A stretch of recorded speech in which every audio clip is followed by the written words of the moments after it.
هغه ښځه چې په ملالنډۍ باندې تاوان شوه. نن مو درته د ملا سورلنډۍ او د هغې ښځې په اړه چې په ملالنډۍ تاوان شوه پوره راپور راوړی. هیله ده ویډیو تر پایه وګورئ او د داسې جالبو موضوعاتو لپاره سحر میډیا چینل سبسکرایب کړئ. کومه ښځه چې په ملالنډۍ تاوان شوه هغه وایي چې ملالنډۍ د بې اولادۍ درمانونکی نه دی، ځکه چې که هغه چېرته رښتیا هم د هغو ښځو تداوي کولی شوی د چا چې بچي نه کېدل نو اول به یې د خپلې میرمنې کړی وی، ځکه چې د ملالنډۍ لومړۍ میرمن شنډه او عقیمه ده.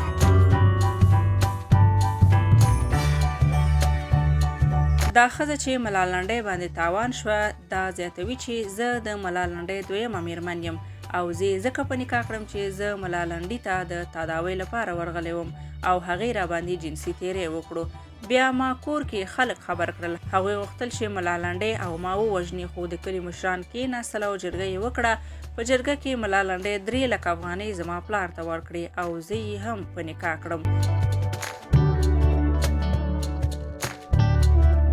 هغه وایي چې زندګۍ کې مې ډېرې سختې لیدلې وي، په ټولو مې صبر کړی او چاته مې ګیله نه ده کړې، خو چې د داسې یو خاوند ښځه شوم چې ټول عمر یې خلکو ته چل او فریب ورکړی او د خلکو د عزت خیال یې نه دی ساتلی، په دې باندې ډېره خفه کېږم او صبر مې تمامیږي.